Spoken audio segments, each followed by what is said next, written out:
Good morning at Hindi medium के स्टूडेंट। आज हम सामाजिक विज्ञान में पाठ 15 दक्षिण अमेरिका का भौगोलिक स्वरूप पढ़ेंगे।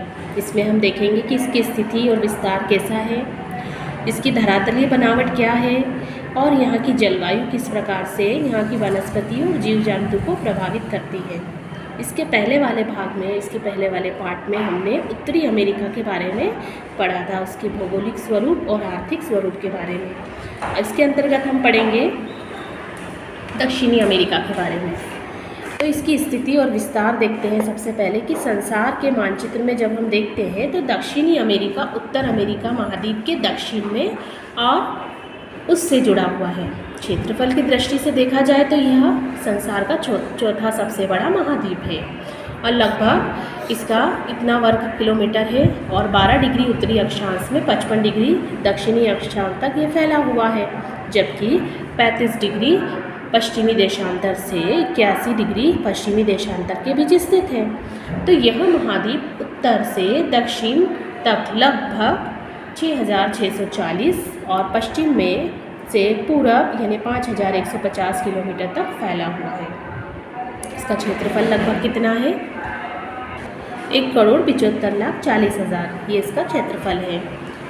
यहाँ पर ये जो पीले कलर का भाग दिखाई दे रहा है, येलो कलर का, ये दक्षिणी अमेरिका है और इसके पहले हमने उत्तरी अमेरिका के बारे में पढ़ा था।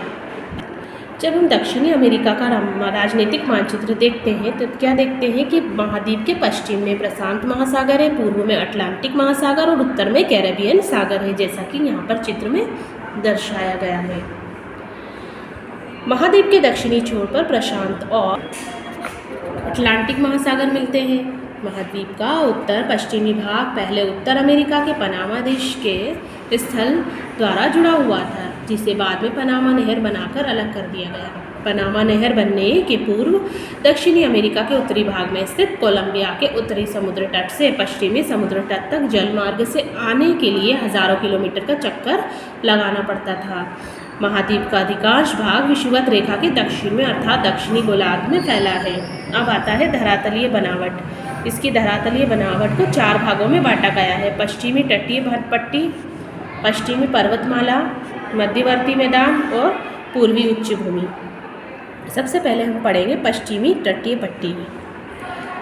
तो महाद्वीप के पश्चिमी भाग में प्रशांत महासागर के तटीय भाग और एंडीज पर्वतमाला के मध्य में मैदानी भूमि एक सक्रिय पट्टी के रूप में उत्तर से दक्षिण तक फैली है। इस तटीय मैदान के मध्य में अटाकामा नामक मरुस्थल है, जो संसार का सबसे शुष्क और गर्म मरुस्थल है और इस तटीय मैदान की चौड़ाई सब जगह समान नहीं है। फिर आता है पश्चिमी पर्वतमाला।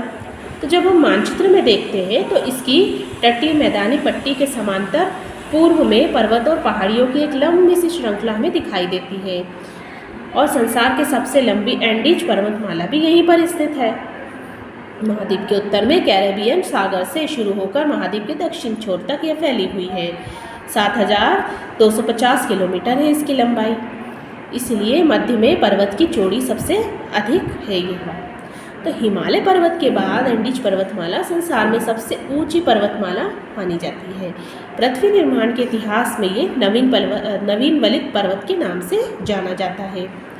अब किसे कहते हैं वलित पर्वत? तो वलित पर्वत उसे कहा जाता है जो पृथ्वी की आंतरिक शक्तियों द्वारा विपरीत दिशाओं के दबाव से निर्मित होता है। अब जो एंडीज पर्वतमाला है वो अलग अलग देशों में फैली हुई है। तो ये 3 मुख्य श्रेणियों में इसको विभाजित किया गया है। पूर्व की ओर 2 पर्वत श्रेणियाँ कुछ स्थानों पर एक दूसरे के निकट आ जाती है और फिर अलग हो जाती है। इन श्रेणियों के मध्य में ऊंचे पठार है। बोलिविया का अंतः पर्वतीय पठार सबसे ऊंचा है। टिटिकाका झील है यहाँ पर और संसार की सबसे ऊंची झील इसको माना गया है। 2 पर्वतों के बीच फैले हुए पठारी भाग को अंतः पर्वतीय पठार कहा जाता है। एंडीज पर्वत पर अनेक ऊंचे ऊंचे शिखर हैं। विषुवत रेखीय गर्म जलवायु में स्थित होते हुए भी अधिक ऊंचाई के कारण साल भर बर्फ से ढके रहते हैं। एंडीज का सबसे ऊंचा शिखर एनकांगवा, जो समुद्र तल से 6,960 मीटर ऊंचा है। इस पर्वत माला पर अनेक सक्रिय, प्रसुप्त और मृत ज्वालामुखी पाए जाते हैं। इक्वेडोर देश में स्थित कोटोपैक्सी संसार का सबसे अधिक ऊंचाई पर पाया जाने वाला सक्रिय ज्वालामुखी है। कौन सा ज्वालामुखी है? कोटोपैक्सी। अब इस पर्वतमाला पर अक्सर ज्वालामुखियों के विस्फोट, भूकंप होते रहते हैं। एंडीज पर्वत से अमेजन, ओरिनिको, पिल्कोमायो, कोलोरेडो ये नदियाँ यहाँ से निकलती है, जो इसके आगे क्या करती है? मैदानों को उपजाऊ बनाती है। तो वो मैदान कौन कौन से हैं? लानोस का मैदान, सेल्वास का मैदान और ला प्लाटा का मैदान।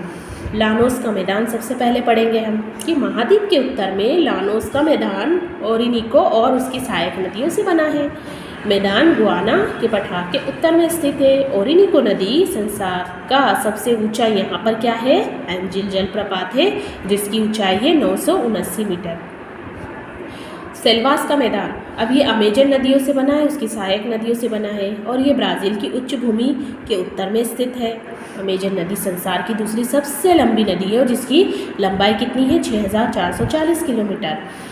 यह नदी एंडीज पर्वत से निकलकर उत्तर पूर्व की ओर बहती हुई उत्तरी अटलांटिक महासागर में जाकर गिरती है और ये नदी संसार में सबसे अधिक जल बहाकर ले जाने वाली नदियों में से एक है।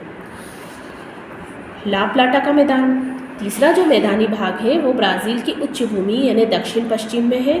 पराग्वे, उरुग्वे नदियों की घाटियों से निर्मित है, इसलिए इसको क्या कहा जाता है?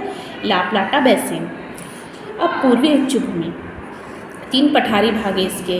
उत्तर में गुआना का पठार, महाद्वीप के मध्य पूर्व में ब्राज़ील का पठार और दक्षिण में पेटागोनिया का पठार। अमेजन बेसिन तथा ओरिनिको बेसिन के मध्य गुआना का पठार जल विभाजक का कार्य करता है और ब्राज़ील का पठार अनेक बड़ी नदियों के बहने से घिस पिट गया है। पेटागोनिया का पठार वर्षा के अभाव से शुष्क एक मरुस्थल का उसने रूप ले लिया है।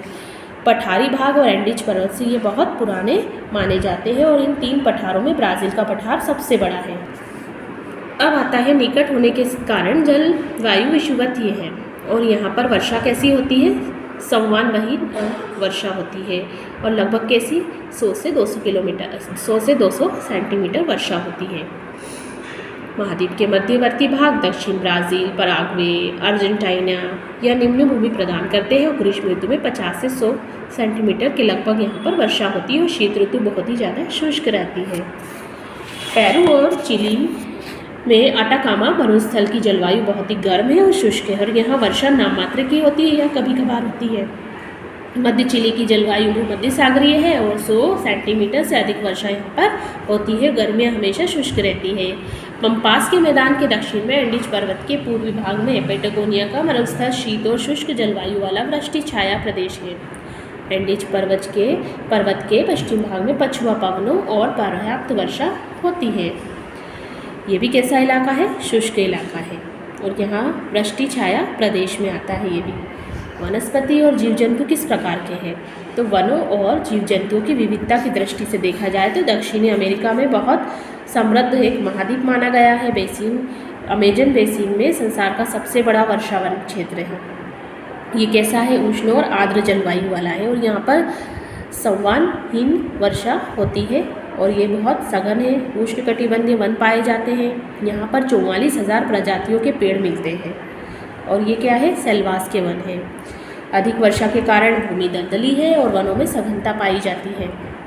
आवागमन के साधनों का विकास यहाँ पर बहुत कम हुआ है। सेल्वास के वनों से क्या प्राप्त होता है? रबर, हार्डवुड, हीविया, कैस्टिलियो, सिनकोना, रोजवुड, ताड़ आदि वृक्ष पाए जाते हैं। रबड़ के वृक्ष से दूध से रबड़ बनती है। सिनकोना से कुनेल, कार्नोवा ताड़ वृक्ष से मोम बनता है और कठोर लकड़ी से वनों में वाल्सा नामक संसार की सबसे हल्की लकड़ी पाई जाती है। अमेजन नदियाँ यहाँ पर होने की वजह से कम वर्षा के कारण सवाना प्रकार की लंबी घासें मैदान मिलते हैं। यहाँ पर 2500 प्रकार की मछलियाँ, 1500 प्रजाति के पक्षी मिलते हैं। कछुआ समुद्र के किनारे मिलता है जिसका नाम क्या है? गैलेपेगोस। इसका वज़न कितना होता है? 272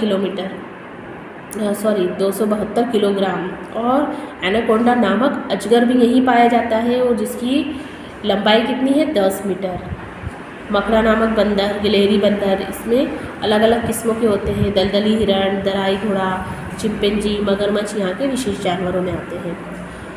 अब जो पंपास के मैदान हैं वो किससे बने हैं? अमेजन नदियों की घाटियों से यहाँ पर बहने वाली जो नदियाँ हैं वो इन मैदानों का निर्माण करती है। लानोस का दक्षिण ब्राज़ील के मध्य घास के मैदान को पंपास कहा जाता है। अर्जेंटीना पश्चिमी पराग्वे के निचले भागों में ग्रीष्म ऋतु में वर्षा होने के कारण यहाँ के वन कैसे हैं? घने हैं। ग्रांड चापो इसको कहा जाता है। पशुपालन भेड़ पालन के लिए ये विशेष महत्व रखते हैं। चींटियाँ खाने वाला विचित्र प्राणी एंट ईटर भी यहाँ पर प्रसिद्ध है। प्यूमा और जेगुआर जैसे खतरनाक जानवर भी यहीं मिलते हैं और कैंडोर नामक संसार का सबसे बड़ा शिकारी पक्षी यहीं पाया जाता है। दक्षिणी पेरू और उत्तरी चिली में गर्म और मरुस्थलीय शुष्क भागों में नागफनी कटीली झाड़ियाँ पाई जाती है और जबकि भूमध्य सागर में सदाबहार वन मिलते हैं। यहाँ के वृक्ष मोटे और चिकने होते हैं और जल्दी से सूखते नहीं हैं। ओक, अखरोट, चेस्टनट, अंजीर, रसदार फल वृक्ष यहाँ पर बहुत मात्रा में मिलते हैं। इसके अलावा यहाँ की जो जलवायु महासागरीय जलवायु वो शीतोष्ण मिश्रित वन यहाँ पर पाए जाते हैं। चीड़ और बीज के पेड़ों की अधिकता बहुत है यहाँ पर। दक्षिणी ब्राज़ील के उष्णकटिबंधीय घास के मैदान, दक्षिण के शीतोष्ण घास के मैदान, ये सब यहाँ पर मिलते हैं। पशुपालन व कृषि के लिए ये आदर्श माने जाते हैं। पंपास के दक्षिणी और एंडीज पर्वत के पश्चिमी क्षेत्र में पेटागोनिया का शीतोष्ण मरुस्थल भी यहीं पाया जाता है। तो इस प्रकार से आपको इस पाठ को यहाँ तक पढ़ना है और इसके प्रश्न उत्तर अपनी कॉपी में नोट करना है।